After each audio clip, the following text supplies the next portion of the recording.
Dear nursing students, आज अपना topic है बर्न मैनेजमेंट।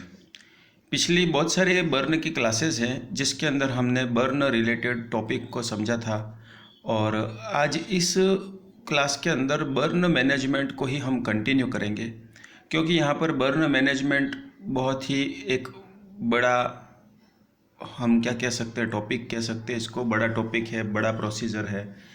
बहुत सारे इसमें टाइप वेरिएशन, बहुत सारी चीज़ें आती है, बहुत सारे एलिमेंट्स अफेक्ट करते हैं बर्न मैनेजमेंट को।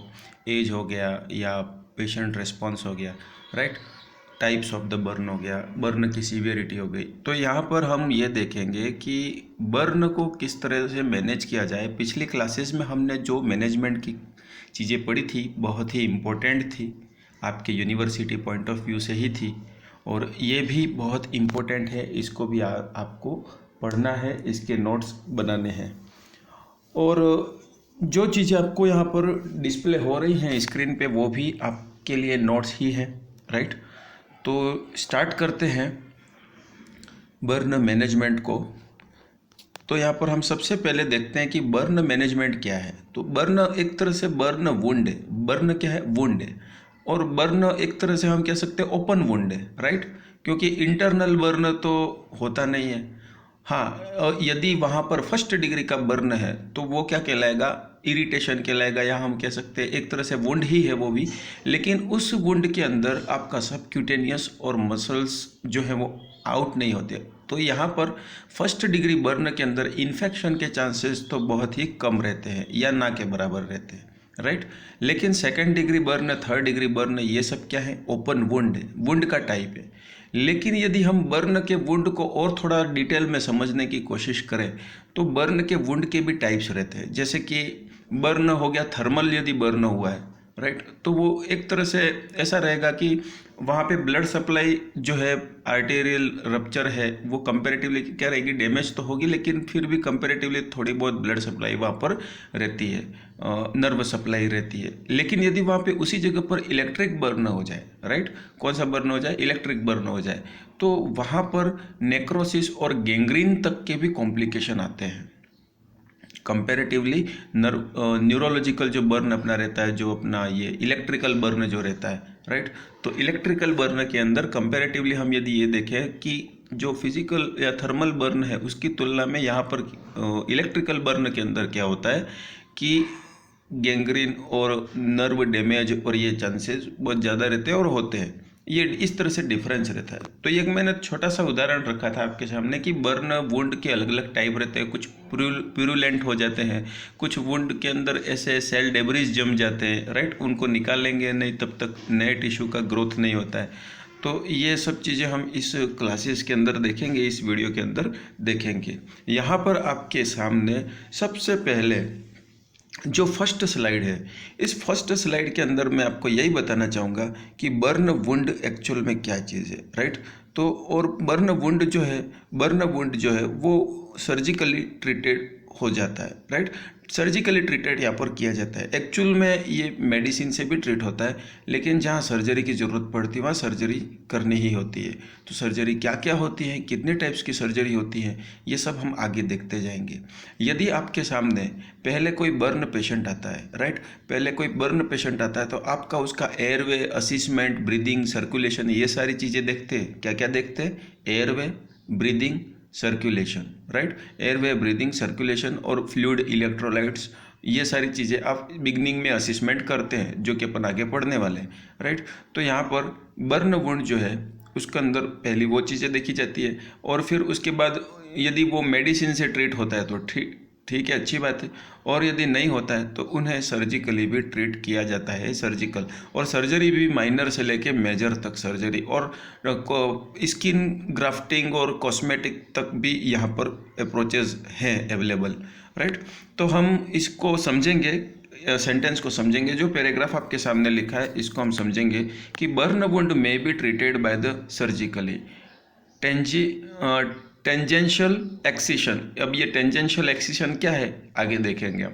फेशियल एक्सिशन और एम्पुटेशन, राइट। एक्सिशन मीन्स होता है रिमूवल, टेंजेंशियल और फेशियल का क्या मतलब है ये हम आगे डायग्राम के साथ समझेंगे। एम्पुटेशन मीन्स होता है कि यदि कोई टिश्यू के अंदर कोई पेरिफेरल में, राइट, जैसे कि आप अभी एक तरह से आप छोटा सा एग्जांपल लेते हैं कि कोई फिंगर है, फिंगर के अंदर करंट आया या फिंगर कंप्लीटली उसका टिश्यू जो है फिंगर, या चाहे वो लेग की फिंगर हो या हैंड की फिंगर हो, उसके अंदर जल गए, राइट, जल गया, किसी इसी तरह का इन्फेक्शन हो गया, या फिर हम ये कह सकते हैं कि उसके अंदर साइनोस नेक्रोसिस और गैंग्रीन बन गया है उस फिंगर में, राइट। या फिर हम ये ऐसा कहें कि जो डायबिटिक पेशेंट है उनकी जो फिंगर है, राइट, उसके अंदर भी वुंड हीलिंग प्रॉपर नहीं हो पाती है और पेरिफेरल टिश्यू धीरे धीरे डीजेनरेट होने लगते हैं, राइट। जिस तरह से एक छोटा सा एग्जांपल दूंगा, वो diabetic foot, right, diabetic foot.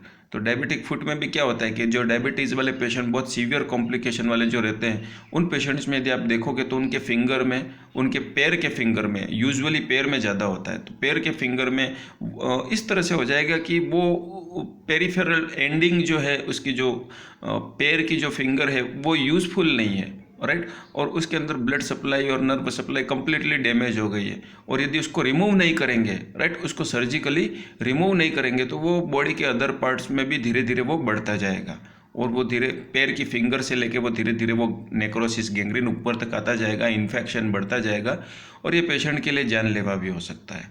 तो यहाँ पर इसीलिए पेरिफेरल की कोई वुंड यदि ऑर्गन है उसको हम रिमूव करते हैं, सर्जिकली रिमूव करते हैं पेशेंट के बेनिफिट के लिए, ट्रीटमेंट के लिए, राइट, तो therapeutically removal of the peripheral endings, right, उसको ही हम क्या कहते हैं, surgically removal of peripheral endings, उसको हम क्या कहते हैं, एम्पुटेशन कहते हैं।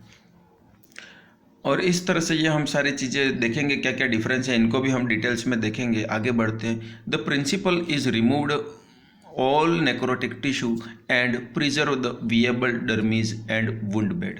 तो यहाँ सीधी सी वही बात है कि नेक्रोटिक टिश्यू को पहला हमारा उद्देश्य क्या रहना चाहिए, बर्न मैनेजमेंट के अंदर, सर्जिकल मैनेजमेंट का पहला उद्देश्य ये रहता है कि नेक्रोटिक टिश्यू जो है, ऐसे टिश्यू जो बन गए, जो कि सेल डेब्रिज हो गई है, जल गई है, वहाँ पर नर्व एंडिंग्स नहीं है प्रॉपर, नर्व सप्लाई नहीं हो रही है, या उस एरिया के अंदर ब्लड सप्लाई नहीं हो रही है, राइट, तो इस तरह के टिश्यू को सर्जिकली रिमूव करना, राइट, सर्जिकल मैनेजमेंट में आता है। दूसरा हमारा उद्देश्य ये रहता है कि हमको जो डर्मिस है, राइट, उसको बचा के रखना है। वुंड बेड जो है, हमारा जो वुंड बेड बना हुआ है, जो वुंड है, उसको सेव करके रखना है। तो सर्जिकल मैनेजमेंट के ये दो उद्देश्य रहते हैं। यदि कोई वुंड बन जाता है, राइट, यदि बर्न को कोई वुंड बन जाता है, तो पहला तो हमारा उद्देश्य ये रहना चाहिए कि उस पर कोई नेक्रोसिस या सेल डेब्रिज या डेड टिश्यू जमा ना हो, राइट, क्योंकि डेड टिश्यू नेक्रोसिस जमा होगा तो आप कितनी भी अच्छी ड्रेसिंग करो, वो वुंड वापस हील नहीं होगा। और दूसरा ये कि उसके अंदर जो टिश्यू की जो इंटीग्रिटी है, राइट, अपने आप को वापस रीहील करने की क्षमता जो है, वो उसके प्रिजर्वेशन, उसके बचाव रखने से ही वुंड हील होगा, राइट। तो इसी तरह से ये मैंने नीचे साइट भी बता रखी है आपको, राइट, ये एक तरह से ऑथेंटिकेटेड साइट है, राइट, इस पर कोई नॉलेज गलत नहीं होता है, राइट, इस पर बहुत सारी रिसर्च के बाद ही ये साइट पे अपलोड किया जाता है। तो आप इस साइट को भी फॉलो कर सकते हैं, इसके अंदर आपको और ज़्यादा डिटेल में देखने को मिल जाएगा। आगे बढ़ेंगे। आगे है अपना सर्जिकल मैनेजमेंट। अब यहाँ पर सर्जिकल मैनेजमेंट मैंने आपको जैसे बिगनिंग में बताया, क्या बताया बिगनिंग में मैंने ये बताया कि सर्जिकल मैनेजमेंट बहुत बड़ा प्रोसीजर है, बहुत सारे टाइप्स रहते हैं इसमें। तो वही चीज़ें हैं, स्टेप बाय स्टेप ये काम होता है सर्जिकल मैनेजमेंट में।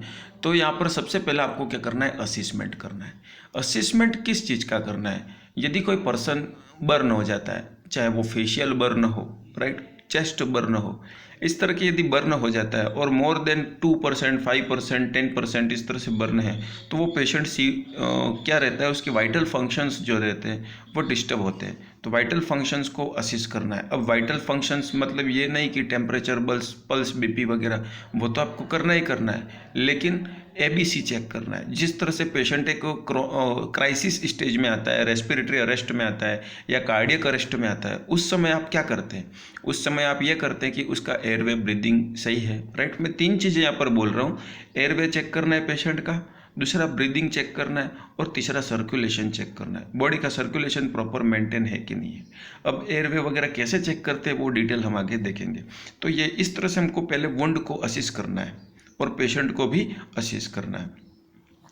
दूसरा रहता है ड्रेसिंग, राइट। अक्सर बर्न में जो माइनर बर्न रहते हैं उसके अंदर आपने ड्रेसिंग को अक्सर देखा होगा, और बर्न की ड्रेसिंग थोड़ी क्या रहती है, इस तरह से रहती है कि टिश्यू को ऑक्सीजन भी मिलती रहे और टिश्यू पर कोई वेक्टर्स या कोई इंसेक्ट आकर उस पर बैठे नहीं, राइट, और उसमें इन्फेक्शन ना करे। तो ड्रेसिंग के लिए ये स्पेशल ध्यान रखा जाता है। ड्रेसिंग रेगुलर उसका केयर टेक करना है, किस तरह से करना है आगे डिटेल देखेंगे डायग्राम के साथ। और डेब्रीडमेंट, राइट, डेब्रीडमेंट क्या चीज़ है अभी मैं शॉर्ट में आपको बता दे रहा हूँ, डिटेल नेक्स्ट स्लाइड में आपको मिलता जाएगा आगे। डेब्रीडमेंट का मतलब ये है कि रिमूव द नेक्रोटिक टिश्यू या डैमेज्ड डेड सेल। जैसे पिछली स्लाइड में हमने जो necrotic tissue, right, necrotic tissue की बात करी थी पिछली स्लाइड में, ये removing of the necrotic tissue, इसी को अपन क्या कहते हैं, डेब्रीडमेंट कहते हैं, राइट। तो क्योंकि बर्न वुंड में से ऐसे टिश्यूज़ को निकाल देना है जो टिश्यूज़ बॉडी के लिए भी हार्मफुल है, राइट, बेनिफिशियल नहीं है, हार्मफुल है, उनमें ऑक्सीजन सप्लाई नहीं है, वो इन्फेक्शन को बढ़ाते हैं, वो वुंड हीलिंग को रोकते हैं, इसलिए उन तरह के टिश्यू को रिमूवल कर देना, सर्जिकली रिमूव कर देना क्या कहलाता है, डेब्रीडमेंट। अब यहाँ पे नेक्स्ट टाइप है इसका wound closure, right. What is the wound closure? तो वुंड को क्लोज करना है, राइट। वुंड को क्लोज किस तरह से, वो ड्रेसिंग तरीके से ही करना है, लेकिन कैसे क्लोज करना है वो हम देखेंगे। और रिहेबिलिटेशन, रिहेबिलिटेशन का मतलब ये कि यदि कोई पर्सन के अंदर चाहे वो रिस्ट बर्न हो, रिस्ट बर्न हाथ की कलाई का बर्न हो, या एल्बो का बर्न हो, तो इस तरह से, या फिंगर का बर्न हो, तो वो वापस अपने फंक्शन को रिकवर कर रहे हैं या नहीं कर रहे, राइट। बर्न हुआ था, बर्न से सही हो गया, जलन वलन सब सही हो गया, वुंड हील हो गया, लेकिन अंदर के टिश्यू, अंदर के लिगामेंट्स, कॉन्ट्रैक्ट, रिलैक्सेशन, मसल का फंक्शन, लिगामेंट्स और टेंडन का फंक्शन, और नर्व का और ब्लड सप्लाई का फंक्शन, ये प्रॉपर अंदर मेंटेन है कि नहीं है उस एरिया के अंदर, राइट। उसको, उस फंक्शन को वापस रिकवर करना और उससे रिलेटेड एक्टिविटी को वापस लाना क्या कहलाता है, रिहेबिलिटेशन कहलाता है। तो ये इस तरह से स्टेप बाय स्टेप होती हैं, हमने देखी। असेसमेंट के अंदर क्या है, ABC, airway, breathing, circulation assist करना है, ड्रेसिंग हमको लूज ड्रेसिंग करनी है, रेगुलर ड्रेसिंग करनी है, राइट, ऑक्सीजन सप्लाई का और इन्फेक्शन से हम बचा सके इस तरह का ध्यान रखना है इसमें। और डेब्रीडमेंट के अंदर removal of the necrotic tissue, right, cell, dead cell जो उस पर प्लेग जम जाते हैं वुंड टिश्यू पे येलो कलर के, राइट, वो जब तक हटेंगे नहीं तो नीचे से नया टिश्यू ग्रोथ नहीं कर सकता है, तो इसलिए उनको हटाना जरूरी है, उसी को हम डेब्रीडमेंट कहते हैं। और wound closure, right, wound close किस तरह से किया जाए, किस तरह से उस पर ड्रेसिंग वगैरह की जाए और कैसे क्लोज रखा जाए। और रिहेबिलिटेशन, खोए हुए फंक्शंस को वापस रिस्टोर कैसे किया जाए। तो ये सब इस तरह से स्टेप्स चलती है। फर्स्ट हम ले लेंगे, बिल्कुल ले लेंगे सर, फर्स्ट हम ले लेते हैं एयरवे, राइट, क्या लेते हैं, एयरवे। अब जैसा कि मैंने आपको बताया कि असिस्मेंट के अंदर हमको पहला क्या देखना है, एयरवे। तो आप अपने नोट्स में लिख सकते हैं कि फर्स्ट पॉइंट हम क्या लिख सकते हैं, एयरवे। तो यहाँ पर है, जिस तरह से आपको पेशेंट दिख रहा है, राइट। अब पेशेंट की इस तरह से जो बर्निंग है, ये आपको जो इसमें येलो येलो कलर जो यहाँ पे देखने को मिल रहा है, राइट, वो सेल डेब्रीज है, राइट। और डेड टिश्यू जो ब्लैक कलर का बिल्कुल जला हुआ है, वो इस तरह से बर्नड स्किन है, राइट। तो बर्नड स्किन जो है वो ऑटोमेटिक निकल जाती है, लेकिन जो वुंड रहते हैं, राइट, वुंड के ऊपर जो शीट जम जाती है येलो कलर की, जो हटाने से हटती नहीं है, उसी को हम डेब्रीडमेंट रिमूवल कहते हैं, राइट, डेब्रीडमेंट कहते हैं उस प्रोसीजर को। तो देखेंगे history and physical inhalational injury. History and physical inhalational injury का मतलब ये है कि यदि कोई पर्सन बर्न है, लेकिन वो किस तरह का बर्न है, उसे इनहेलेशन से बर्न हुआ है, का मतलब ये है कि कहीं पर जो, जैसे अभी दिवाली आ रही है तो बम ब्लास्ट हो जाता है या पटाखा फूट जाता है अचानक से, पास में कोई फेंक देता है, तो उससे जो हैवी रेडिएशंस जो निकलते डायरेक्ट कहाँ जा रहे हैं, नेजल ट्रैक में जा रहे हैं, और अंदर जाके बर्न को क्या कर रहे हैं, और इंटरनल सरफेस को, नेजल ट्रैक के इंटरनल सरफेस को क्या कर रहे हैं, डैमेज कर रहे हैं। या आप ये कह सकते हो कि जो बर्न होने के कारण से, राइट, जो गरम गरम धुआं वगैरह निकलता है, ये इन्हेलेशन होने के कारण से बर्न है, तो ये रेस्पिरेटरी ट्रैक को इंजुरी करती है। तो इसीलिए इस तरह के बर्न को अपन इन्हेलेशनल बर्न कहते हैं। अब जैसे कि इसे फेस बर्न है, फेस बर्न के अंदर बहुत सारा धुआं बना है, वो धुआं इसके रेस्पिरेटरी ट्रैक में गया है, उसमें भी हीट रहती है, राइट, और इसी को अपन क्या कहते हैं, इन्हेलेशनल बर्न। और इस कारण से इंटरनल रेस्पिरेटरी ट्रैक डैमेज हो जाता है, और रेस्पिरेटरी ट्रैक को डैमेज हो जाता है, इसीलिए हम उसको क्या करना पड़ता है, एयरवे हमको चेक करना है। क्या चेक करना है? एयरवे चेक करना है। अब यहाँ पे first point, fire in the close space. यदि लिफ्ट में पर्सन है और लिफ्ट में ही आग लग जाए, राइट, या वो बहुत छोटे चैम्बर के अंदर हो, जैसे कि ट्रक के अंदर, केबिन के अंदर हो या कार के अंदर हो, राइट, क्लोज स्पेस में यदि आग लग जाए तो पर्सन को इन्हेलेशनल इंजरी होगी, राइट, इन्हेलेशनल बर्न इंजरी होगी। इसमें full thickness deep chemical burn to the face and neck, right. इसमें यह है कि फुल थिकनेस या डीप केमिकल बर्न तो नहीं हुआ है फेस और नेक पर, तो ये एयरवे चेक करना है इस तरह के पेशेंटों के अंदर एयरवे। इसके बाद साइंड नेजल हेयर को चेक करना है। इसके बाद कार्बोनेसियस स्पुटम जो है वो ऐसे दिखेगा आपको कि स्पुटम जले हुए आ रहे हैं, क्योंकि उसके अंदर कार्बन आ रही है। क्या आ रही है? कार्बन आ रही है।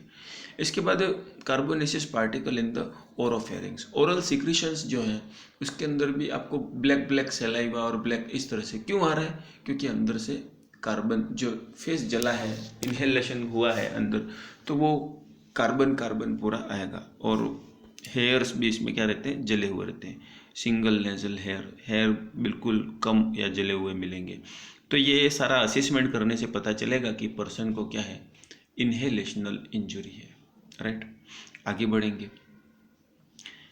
एयरवे के अंदर हमको बर्नड एयरवे स्वेल रैपिडली, मतलब यह है कि यदि कोई पर्सन, जैसे कि यही पर्सन की बात करें, ये आपके सामने पेशेंट है और ये बर्न है, हो सकता है जैसे इमेज को देख के मुझे लग रहा है कि ये कम से कम 4-5 दिन पहले का बर्न है, राइट। इमेज देख के अपने को ऐसा लगना चाहिए। क्यों?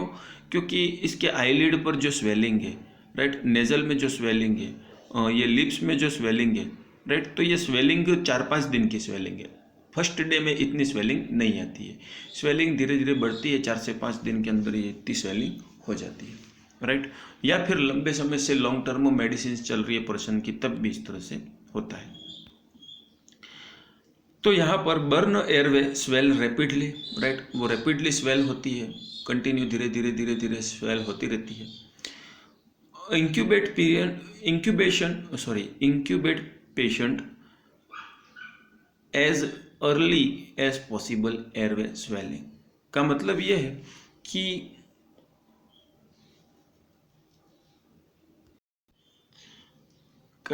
है कि जितना जल्दी हो उतना अपने को पेशेंट को इंक्यूबेट कर लेना है। क्यों? क्योंकि स्वेलिंग होने के बाद पेशेंट को इंक्यूबेट नहीं कर सकते, बहुत ज़्यादा डिफिकल्टी आती है। इंटरनल जो एयरवे है वो क्या हो जाता है, नैरो हो जाता है स्वेलिंग आने के बाद। नेक्स्ट है इंडिकेशन ऑफ द इंक्यूबेशन का मतलब यह है कि इंक्यूबेट की जरूरत कब कब पड़ती है, राइट, कब कब इंक्यूबेट करना है। तो ओरोफेरेंजियल एरिथमा या swelling on the direct visualization, change in the voice, hoarse cough, stridor, dyspnoea and tachypnoea, ये सब क्या है, इंडिकेशन है इंक्यूबेशन के। यदि पर्सन के अंदर ये सिम्टम्स मिलते हैं तो इंक्यूबेट करना है। ये देखिए ब्रीदिंग, राइट, नेक्स्ट है अपना ब्रीदिंग।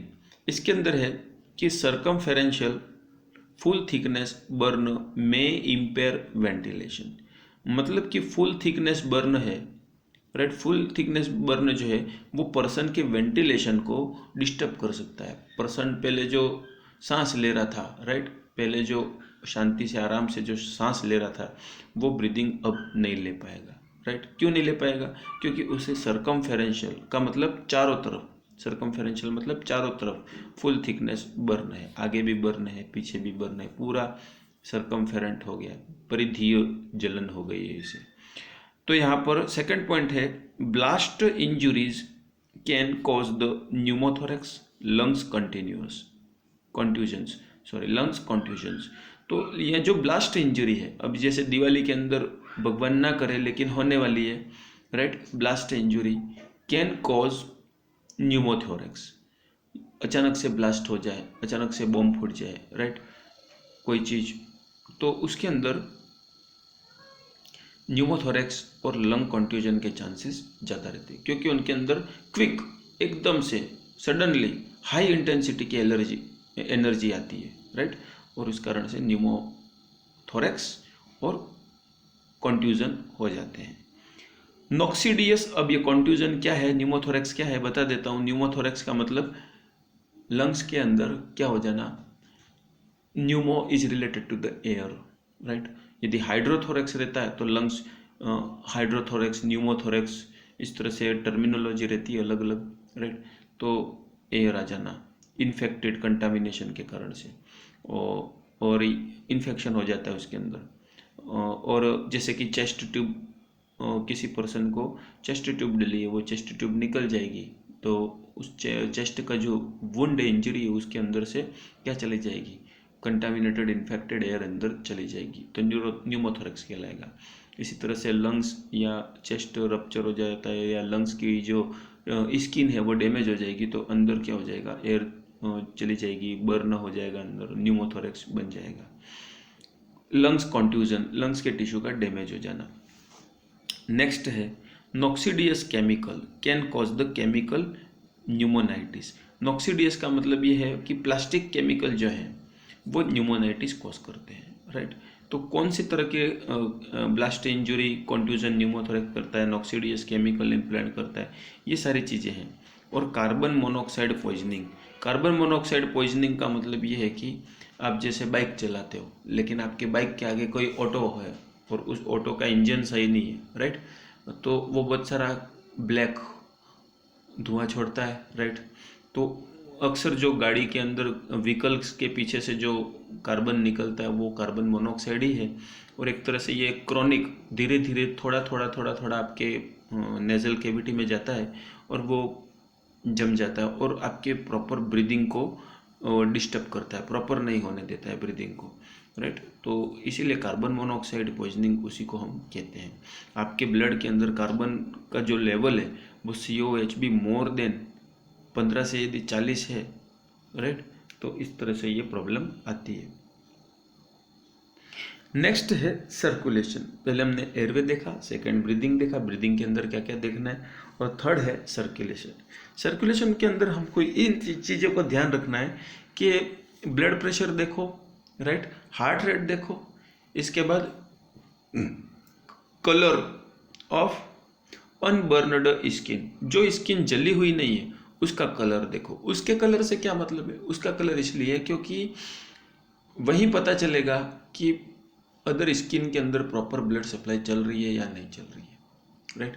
यदि पर्सन को प्रॉपर ब्लड सप्लाई नहीं चल रही तो वहाँ कलर चेंज हो जाता है। अनबर्नड मतलब बर्नड स्किन के जो सराउंडिंग अनबर्नड स्किन है वहाँ पे ब्लड सप्लाई, मतलब हमको ये पता चल जाता है कि आसपास के एरिया में ब्लड सप्लाई चल रही है, राइट, या नहीं चल रही है, जो भी है, ये चीज़ हमको देखनी है।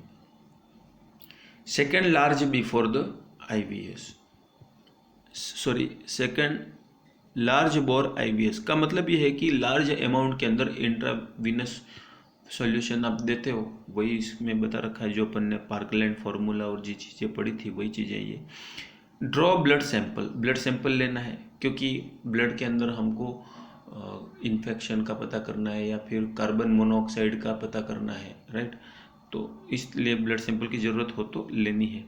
इंसर्ट यूरिनरी कैथेटर, सर्कुलेशन को चेक करने के लिए, मतलब सर्कुलेशन को मेंटेन करने के लिए इंसर्ट यूरिनरी कैथेटर भी होता है, क्योंकि पेशेंट जो है वो सेमी कॉन्शियस भी हो सकता है, अनकॉन्शियस भी हो सकता है, तो अपना ब्लडर फंक्शन लॉस हो सकता है उसके अंदर, राइट, या फिर पेशेंट को शॉक लगे, बर्न के कारण से भी शॉक लगता है, हाइपोवॉल्यूमिक शॉक, तो उस कारण से भी यूरिन वगैरह पास नहीं होता है, या किडनी के अंदर नहीं फॉर्मेशन नहीं होता है, या फिर फॉर्मेशन हो गया है तो ब्लडर में आके वो एक्सपेल आउट नहीं हो पा रहा है, राइट। तो उसके लिए कैथेटर हमको लगाने की जरूरत पड़ती है। इंसर्ट नेजोगैस्ट्रिक ट्यूब, एयरवे को मेंटेन करने के लिए नेजोगैस्ट्रिक ट्यूब रहता है। और clinical examination for the extremities, extremities जो है हाथ पैर जो है उनका क्लिनिकल एग्जामिनेशन, टेंडन मसल्स वगैरह सब काम कर रहे नहीं कर रहे। और doppler exams of circumferentially burned extremities, doppler exam of circumferentially burned extremities, जो चारों तरफ जो बर्न है जिन एक्सट्रीमिटीज के अंदर, उनका डॉपलर एग्जाम करना है, right.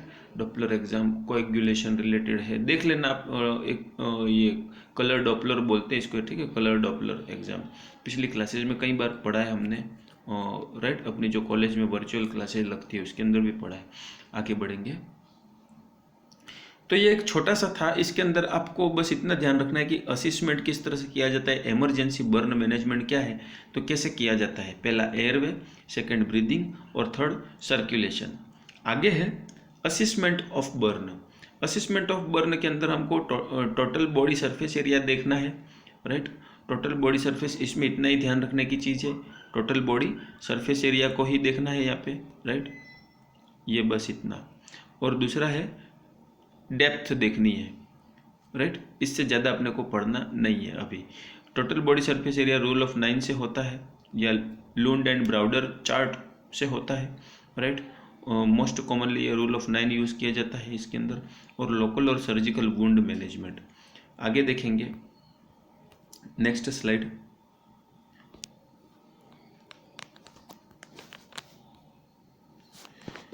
Burn size and depth, right. Burn size and depth, burn size और डेप्थ का क्या मतलब है, तो मतलब ये मैं पूरा कंप्लीटली एक साथ बता दे रहा हूँ। पहला ये कि बर्न का जो पेशेंट का अपन जो सर्वाइवल फैक्टर क्या है, कैसे है, मतलब किसी पर्सन को यदि बर्न हो तो वो और कितना अच्छे से रह पाएगा, या जल्दी ठीक हो जाएगा, या जिंदा रह पाएगा, राइट। उसकी हेल्थ वापस कितना जल्दी इम्प्रूव हो जाएगी, ये चीज़ को अपन क्या कहते हैं, सर्वाइवल। कितना पेशेंट बच जाएगा, राइट। तो कि पेशेंट कितना बच जाएगा उसको डिसाइड करने के लिए 5 फैक्टर हैं, राइट। मतलब 5 चीज़ें पे डिपेंड रहता है कि पेशेंट की स्थिति कितनी जल्दी सुधर जाएगी, राइट। तो पहला फैक्टर अपना यह रहता है कि बर्न साइज, बर्न कितना बड़ा है। बर्न छोटा है तो जल्दी रिकवर हो जाएगा, बर्न बड़ा है तो उसे टाइम लगेगा। दूसरा है बर्न डेप्थ, बर्न ऊपर ऊपर का है, सुपरफिशियल, तो जल्दी ठीक हो जाएगा। बर्न यदि गहरा है, डीप है, तो टाइम लगेगा। इसके बाद एज, एज एडल्ट की है तो जल्दी रिकवर हो जाएगा। चाइल्ड या ओल्ड एज है, चाइल्ड में भी जल्दी रिकवर हो जाता है। ओल्ड के अंदर कंपेरेटिवली क्या होता है, ओल्ड के अंदर धीरे धीरे रिकवर होता है, इम्यूनिटी नहीं रहती है। Presence of inhalational injury, inhalational injury तो नहीं है, क्योंकि इनहेलेशनल इंजुरी तो रेस्पिरेटरी ट्रैक को डैमेज करती है और वो सबसे बड़ा कॉम्प्लिकेटेड है, वहाँ पर आपको वेंटिलेशन की जरूरत भी पड़ सकती है। और जब वेंटिलेटर की लगाएंगे तो पेशेंट को अदर इन्फेक्शन वगैरह के चांसेस रहते हैं, रिकवरी के चांस कम हो जाते हैं। और पेशेंट कोमॉर्बिडिटी का मतलब ये है कि पेशेंट की बॉडी कैसे सपोर्ट कर रही है, राइट। अब आगे बढ़ेंगे। ड्रेसिंग, ड्रेसिंग करना है इस तरह से, ड्रेसिंग ये डायग्राम है, राइट। आगे है इनिशियल फोकस, हमको जो सर्जरी जो करते हैं उसके 2 फोकस रहते हैं, हीलिंग और prevention of infection, right. 2 focus अपने 2 उद्देश्य रहते हैं। इसके बाद हम एक, मैंने अलग से आपको बताने के लिए ये स्लाइड बीच में लगा दी है, राइट। टिटेनस प्रोफाइलैक्सिस, बर्न के पेशेंट को टीटी का टीका लगाया जाता है, टीटी का इंजेक्शंस लगाया जाता है। क्यों लगाया जाता है, क्योंकि ओपन वुंड है, उसमें टिटनेस होने की संभावनाएं ज़्यादा रहती है, इसलिए लगाया जाता है। आगे है एल्कोहल फ्री स्वेबिंग क्लीनिंग वाइप्स, का मतलब है कि ये वाइपर है, एक टिश्यू पेपर जैसे ही आता है छोटा सा, जिसके अंदर एल्कोहल फ्री मतलब स्प्रिट और एथेनॉल, जो आजकल अभी कोरोना को देखते हुए जो स्प्रिट लगाते हो, सैनिटाइजर्स लगाते हो, उसके अंदर एल्कोहल रहता है, राइट। इसको अपन ओपन वुंड के अंदर नहीं डाल सकते, लेकिन बर्न क्या है, ओपन वुंड है, तो ओपन वुंड के अंदर अपने को क्लीन करने के लिए ये एल्कोहल फ्री क्लिनसिंग वाइप्स आते हैं। ये बर्न के वुंड को क्लीन करने के लिए काम आते हैं, राइट। आगे बढ़ेंगे। स्क्रबिंग और अप्लाई एंटीबायोटिक, ये जिस तरह से डायग्राम आप देख रहे हो, ये स्क्रबिंग चल रहा है यहाँ पे, गॉस्पिस से इसको स्क्रब कर रहे हैं, राइट। और इसी को यदि अपन इंस्ट्रूमेंट से, ये तो गॉस्पिस है, यदि किसी इंस्ट्रूमेंट से करते हैं उसको डेब्रिडमेंट कहते हैं, वो मैं आपको आगे डिटेल डायग्राम बता दे रहा हूँ। और ये है स्क्रबिंग, जिसके लिए अपन एंटीबायोटिक ये यूज़ करते हैं, सिल्वर सल्फाडाइजिन। सिल्वर सल्फाडाइजिन बहुत ही इम्पोर्टेंट है, राइट, ये अक्सर पूछा जाता है। आगे बढ़ेंगे, ये आ गया डेब्रिडमेंट। तो जिस तरह से आप देख रहे हो कि ये क्या है, ये टिश्यू का ही पार्ट है, डेड पार्ट है, इसको रिमूव नहीं करेंगे तो क्या होगा, नीचे वाला टिश्यू जो है वो ग्रोथ नहीं करेगा, इसलिए इसको रिमूव करना क्या है, बहुत ही ज़्यादा ज़रूरी है। ये जब रिमूव होगा तभी नीचे वाला टिश्यू ग्रोथ करेगा, क्योंकि इसके अंदर तो क्या हुआ है, इसके अंदर आपको वो जो है हीलिंग के कोई चांसेस नहीं है, इसके अंदर हीलिंग के कोई चांसेस नहीं है, इसके अंदर ब्लड सप्लाई वगैरह सब नहीं है, ख़त्म हो गई है, टिश्यू डेड हो गया है, इसलिए रिमूव कर रहे हैं। ये स्क्रैपिंग स्केल है ये, ठीक है, स्किन स्क्रैपर है ये, एक तरह से स्क्रैच करता है उसको, ये डेब्रिडमेंट टूल है वो एक तरह से। ये आ गया applies to the deep dermal burn and 3rd degree burn. तो इस तरह से ये full thickness burn excision into the subcutaneous tissue and burned, बहुत ही इंपॉर्टेंट पॉइंट है ये, कि full thickness burn extending into the subcutaneous. जब फुल थिकनेस बर्न जो है वो जो टिश्यू को भी, सबक्यूटेनियस को भी डैमेज करता है, fat burned fat cells in a similar manner until plain healthy yellow bleeding. जो चीज़ मैंने आपको पहले बता रखी है कि फैट जब डैमेज हो जाएगी तो डैमेज टिश्यू को जब तक हम बाहर नहीं निकालेंगे तब तक वो नया टिश्यू को ग्रोथ करने का चांस नहीं देगा। तो इसीलिए कंटिन्यू देखिए इसी क्लास को, आगे हम इसी टॉपिक को कंटिन्यू करेंगे। जो हमने डेब्रिडमेंट और बिगनिंग में जो भी आपको बताया था, डेब्रिडमेंट क्या है, प्लास्टी वास्टी क्या है, सारी चीज़ों को और आगे देखेंगे, राइट। अभी वीडियो की साइज़ बड़ी हो गई, लगभग आधे घंटे का मिनट क्लास हो गई अपनी, इसे अपलोडिंग में टाइम लगता है, राइट, इसलिए आप इसको देखें, नोट्स बनाएं। और एक और नोटिस है आपके लिए कि अटेंडेंस, राइट, आपको टॉपिक के साथ अटेंडेंस मैसेज करना है, राइट। मैसेज कैसे करना है, ये हो गया मेरा फ़ोन नंबर, राइट। और इस फ़ोन नंबर पे आपको क्या करना है कि आज का अपना टॉपिक क्या था, बर्न मैनेजमेंट या बर्न सर्जिकल मैनेजमेंट। तो आ गया बर्न, राइट, और सर्जिकल मैनेजमेंट, फिर आपका नाम, जो भी नाम है आपका, ठीक है, आपका नेम यहाँ पे लिखना है। तो मैं आपकी क्या लगा दूंगा, अटेंडेंस लगा दूंगा, प्रेजेंट लगा दूंगा, समझ में आ रहा है। अदरवाइज़ ये एब्सेंट में होगा और ये सारी चीज़ें नोट होंगी, बिल्कुल ही नोट हो रही है, रिकॉर्ड हार्ड कॉपी के अंदर नोट हो रहा है, इसलिए आपको इस बात का विशेष ध्यान रखना है। मैं हर क्लास में नहीं कह सकता हूँ, राइट, लेकिन इस बार फिर कह दे रहा हूँ कि आपको अटेंडेंस के लिए क्या करना है, एक सिंगल मैसेज छोड़ देना है, चाहे आप जनरल मैसेज करो, व्हाट्सएप मैसेज करो, मेरे पास आपके नाम से मैसेज आना चाहिए जिसके अंदर आपका सिर्फ नाम और जो टॉपिक आपने अटेंड किया है वो टॉपिक, राइट। तो मैं डेट वाइज आपकी अटेंडेंस लगाऊंगा। All the best.